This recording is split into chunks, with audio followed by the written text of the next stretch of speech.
Hi, I am Ali Camaletti, and you are listening to Snack Leadership. I will be talking about everything leadership, broken down into bite-sized pieces. You will hear what different leadership skills look like in organizations and how they can rise teams up or take them down. I help leaders build resilience and improve performance by bringing awareness to opportunity behaviors in my business. Spark your mindset. I provide leadership and sales coaching, as well as team building and guest speaking. My hope is for you to feel inspiration and to create a spark in your mindset.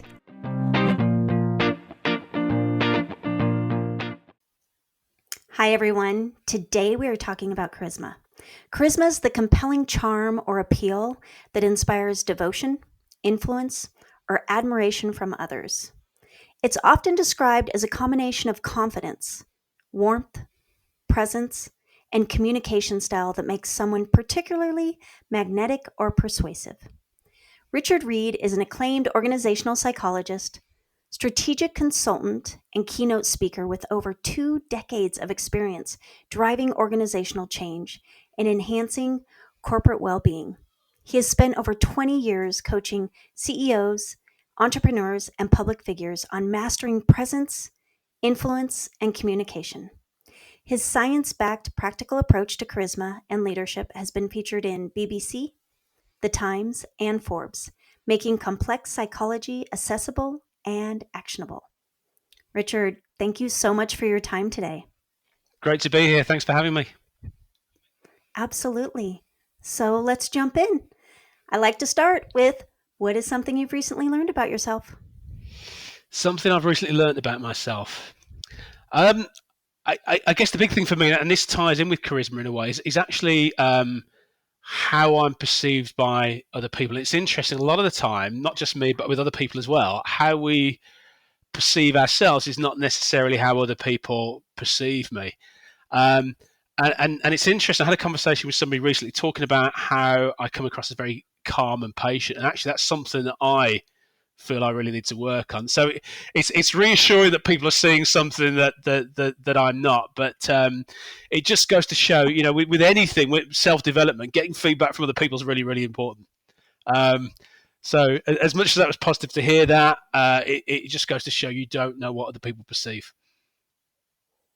No, you don't. I think about that a lot, and I don't know if it's good or not, but as I've gotten older, I'm not sure I completely care about what people think of me. In my younger years, I was all about it. Yeah. I had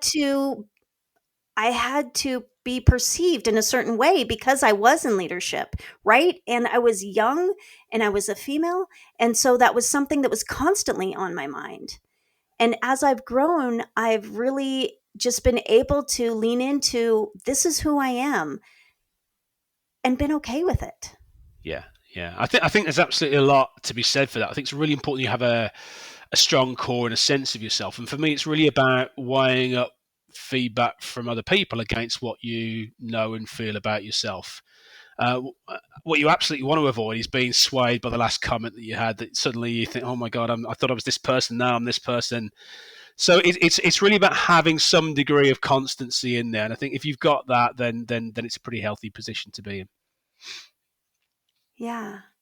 So let's talk about charisma. Like, what really had you embody this concept of charisma and what that looks like in the work you've done?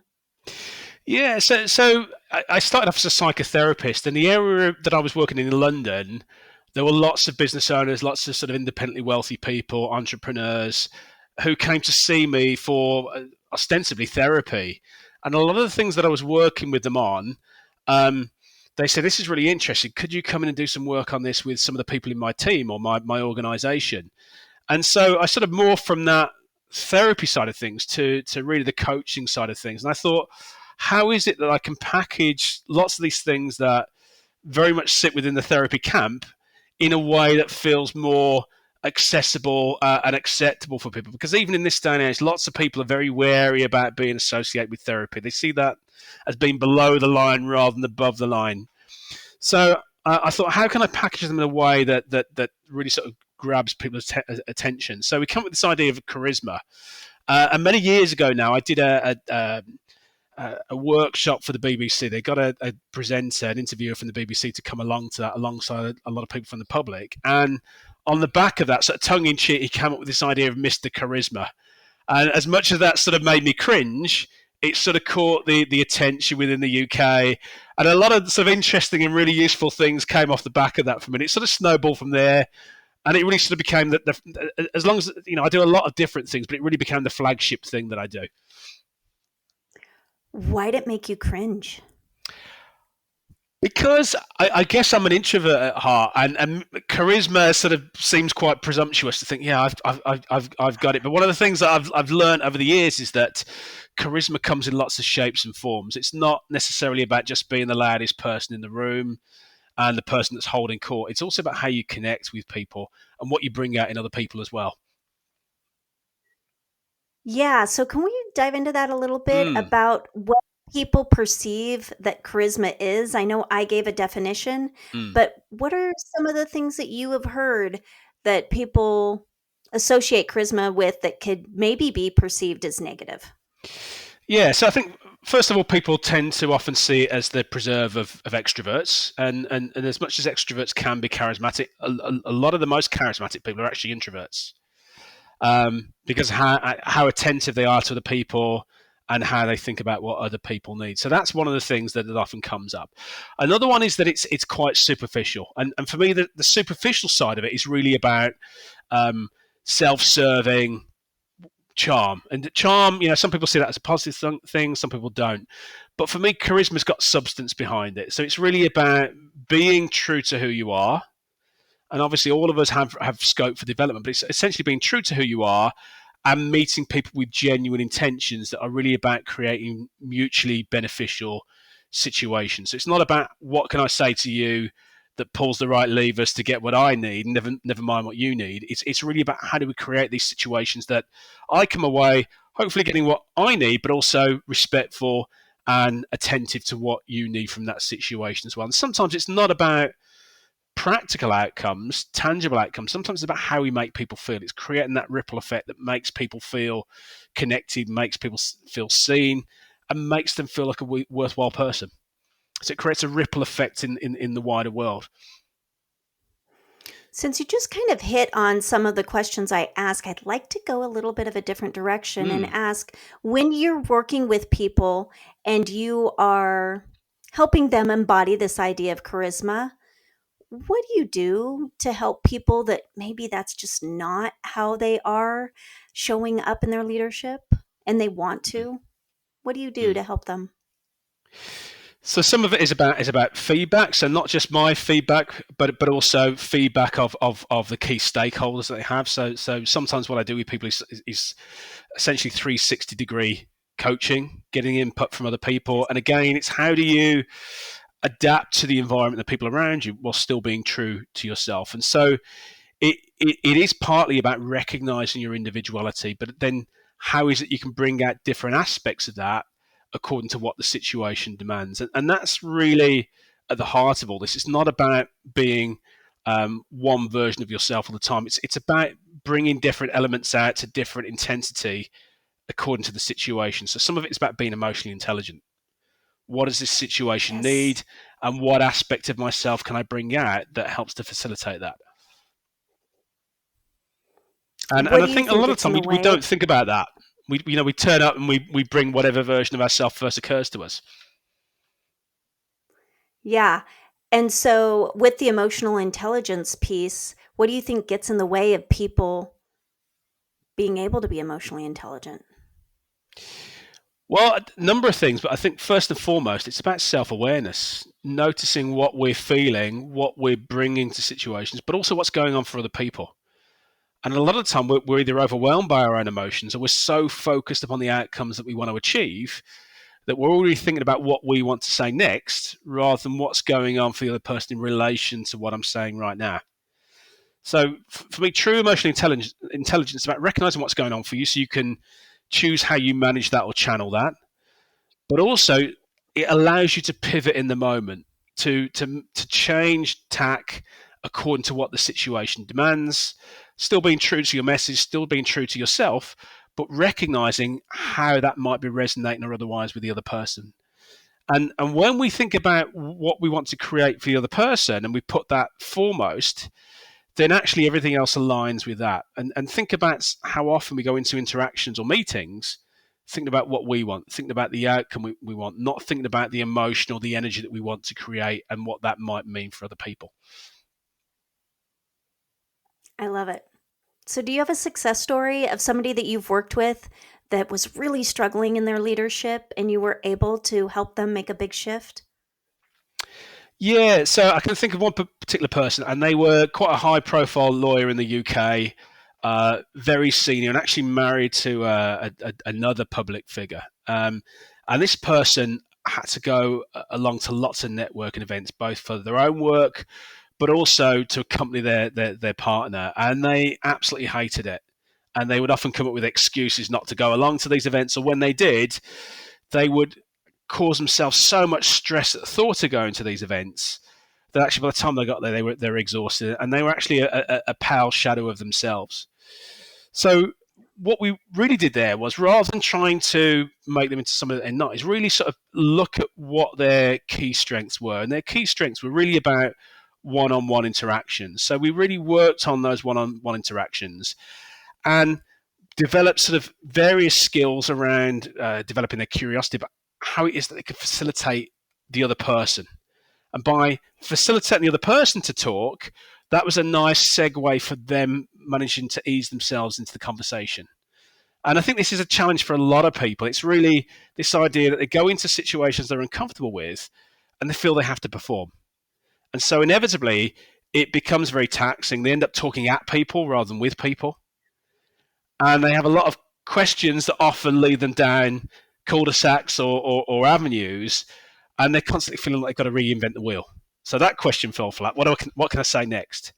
But when we genuinely connect with people and we try and drill down into the emotions that sit behind the things that they're interested in, that's when we really connect with people. And that's when we can have real commonality with people, even if we're not ostensibly interested in the things that they're interested in. And I don't know about you, but I'm often caught by people when they're passionate about things.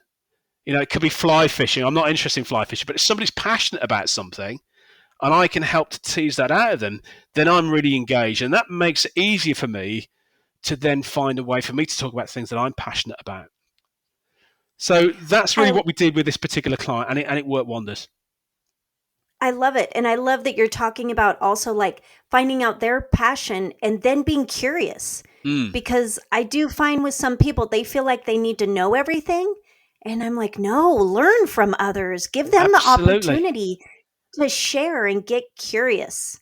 Absolutely, because then every time you're creating something new, and this is not only more enjoyable and less stressful for you as an individual, but it makes for a more memorable experience for the other person. So they go away from that meeting thinking really positive things about you, but also they're more likely to be vocal about you to other people in a way that's helpful for you. Yeah, so good.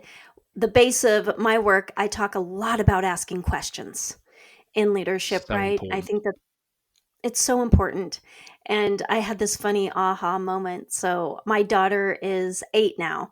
Okay. And when she was in kindergarten, I asked the teacher, I'm like, what is it that you do? Like, you're an amazing kindergarten teacher, and there's a lot of chaos in this room.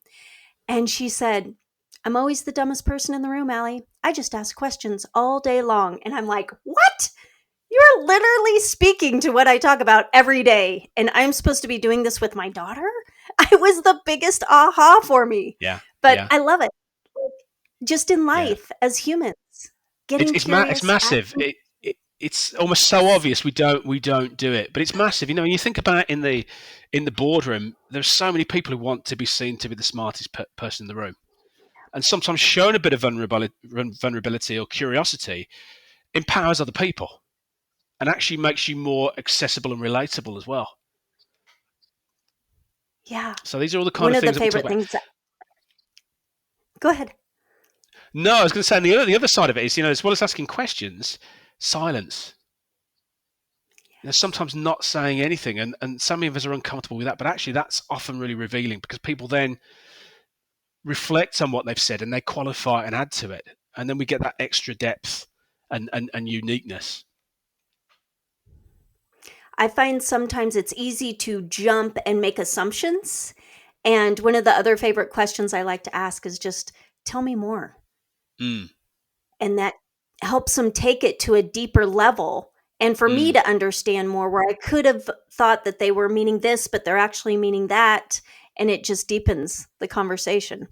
Totally. And I think the other aspect of it is so many of us are socialized to give really, really quick answers because we think people aren't interested or people are too busy. And actually, when we do something like you've just suggested, it's basically saying to somebody, have more time, tell me more, go into more detail. And again, that gives people quite a unique experience because it's not what they get most of the time. Yeah, I love it. So great. Okay. So we hit on a lot of our questions as far as like what is taking place in different cultures. And like you said, people are moving fast and they don't give the Mm, time and take that time to really have that emotional intelligence as well and be aware. yeah, Now, absolutely. with that They're almost being, so obvious we don't do it. yeah. So, who is a mentor that you have found in your life that really had an impact for you? Well, this is an interesting one because many years ago now, sort of 20 or so years ago, I used to work as a business consultant, and I absolutely hated it. And I took a year off and went traveling around the world. And towards the end of this trip, it was a 12-month trip. I was in Patagonia, and I was backpacking. I ended up sharing a tent with a guy from Wales who was a psychiatrist, and we were talking about what we were doing there. And I think he just got divorced. I was trying to decide what I wanted to do in the next phase of my life. And he said, "Have you ever thought about being a psychotherapist?"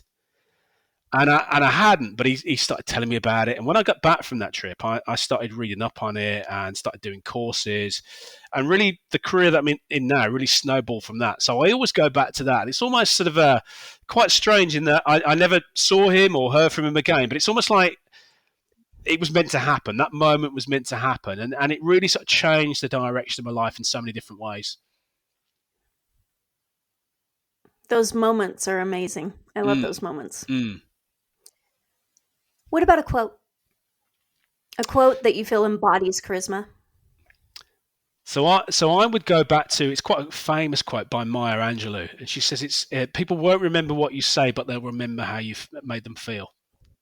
And I think that's so important when we go into interactions or when we're giving presentations. Yes, content is important, but it's the emotions and the energy that you create around it which determine whether it resonates with people and what people then decide to do with it if they remember anything about it at all. So it's really that sentiment of thinking about how you deliver that message, not what you deliver, that I think is so important. It's a really key part of charisma and something that I hold true to as much as possible. It's awesome. Before we wrap up, is there anything else you want listeners to know? Yeah, so I think I'll just go back to sort of some of the myths around charisma, and I think a lot of people think that charisma is quite a woolly thing, or that it's the reserve of certain people. And I would say that whoever you are, it's really important to reflect on your brand, and the more aware you become of your brand, the more you can make choices about if and how you want to develop it. Or equally, you can use it as a north star. So when you're going into situations, you can remind yourself of that or recognize when you're going off track from that brand in order to come back and recalibrate. So I think being aware of these things means that we are more aligned and we're more consistent in how we come across to people. And that's a really, really important part of charisma and really valuable in all walks of life. So that would be the thing that I would encourage people to think about off the back of this. Yeah, I agree. And when you talk about brand, and I think about people out there listening that they're like, I don't know if I have a brand. I would say take it to your values, Mm. figure out your values. And when you know your values, that is a compass that I use all the time. Absolutely, so true. Things will come off the back of that, and I think if you are aware of that, when you're deviating from that, and the more conscious you are of it, the quicker you're going to change track and get back and be realigned. So definitely a good place to start if you're thinking about how you can develop your charisma. So good. Okay, I like to close with what's your favorite snack? So an interesting one. So I'm going to go with biltong. So I live in South Africa, and I don't know if everybody knows what biltong is, but for American viewers, it's a bit like beef jerky. So it's basically sun-dried salted meat, and South Africans eat it all the time as a snack, at a braai, what they call a barbecue, or at the rugby. So definitely recommend it if you haven't tried it before. Biltong. Biltong. Biltong. Love it. Biltong. Okay, got it. So good. That is definitely a first. Richard, thank you so much for your time. So much Thank you so information in much. such a small amount of time. I really appreciate it. Thank Really you. enjoyed it. Thanks a lot.